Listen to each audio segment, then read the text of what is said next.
There was a definite lack of liquidity going on. So, Mt. Gox was the only exchange around, and it was incredibly buggy and wasn't suitable for making markets. And so when it started to blow up, you had a pretty predictable fall in the price. Other exchanges that were dominant, like BitMEX and others, were run without much thought to concern about hewing to regulatory guidelines, let's say. I think when Saylor first started buying Bitcoin, he made the comment that maybe 50 million a day in volume was actual Bitcoin. The rest was wash trading. Bitcoin has had a wash trading problem for years. Exchanges trading for their own accounts to create stimulated volume. You see that in the NASDAQ market all the time. NASDAQ is a network of dealers, right? It's not like the New York Stock Exchange where you have a specialist at this post making a market. You have a network, and that NASDAQ is for years guilty of wash trading amongst themselves to create the painting the tape and all these other techniques to create the illusion of volume and to manufacture prices. And Bitcoin had this problem for years. And so when the sentiment changed, you would have an 80% drawdown because there's just no volume. There was no volume. Now, what's different here is that over the past, let's go legitimate. And so the markets are legitimate. But the issue here would be the layering on top of this market of these derivatives or DeFi and cross collateralization. So that's created an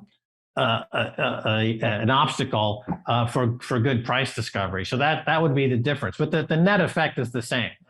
People always, of course, ask me and ask you and ask others for price predictions, and it's an incredibly volatile asset. So it really is incredibly difficult to make a price direction other than just that prediction, other than to say that what I've been saying for 11 years, I'll tell you the direction of Bitcoin. It's up. If you hold it for 3 or maybe 3.5 years, anyone who's held it for 3.5 years or 4 years is in the black, right? So if you've got a time frame of, which is not a long time frame, 3.5, 4 years, you're going to be in the black.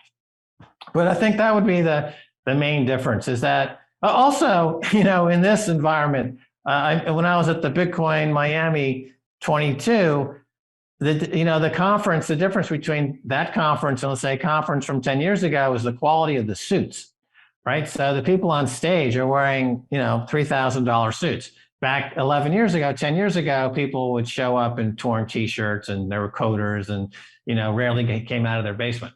But it's the same it's the same. You just have a higher grade of speculator. You have, of course, the amount of money that's been flooding the system has increased every year for many years now. I mean, we got to the central banks have decided within the last 6 months to raise rates and really put an end to a 40-year bull market in the bond market. So on the macro side, this is the first time Bitcoin has faced a rising interest rate environment, which causes on the macro side a huge shift in the funds.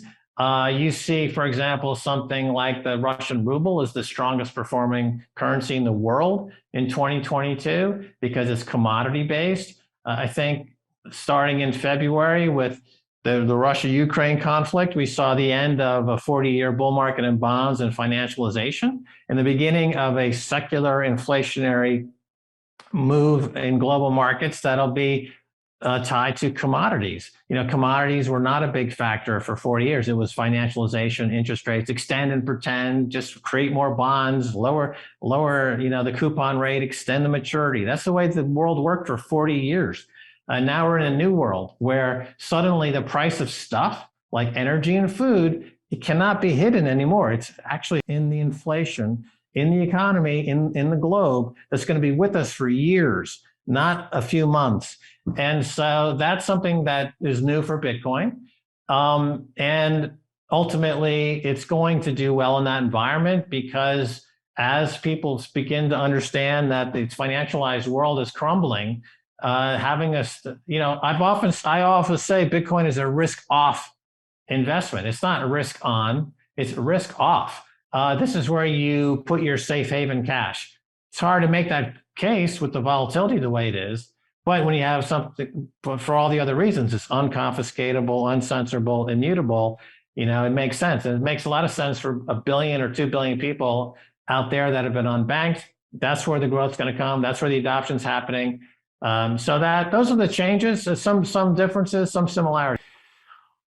It's as I said, I think this is a kind of a follow-up to what we were just saying there. So the Fed is still thinking like the world is similar to the way it's been for 40 years.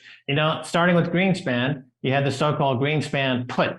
Every time markets came down, Greenspan would flood the market with more cash or lower interest rates. And that went through Bernanke, Janet Yellen, Jay Powell. The activist Fed. The model has been with us for 40 years, and that there's no problem that can't be solved by money printing.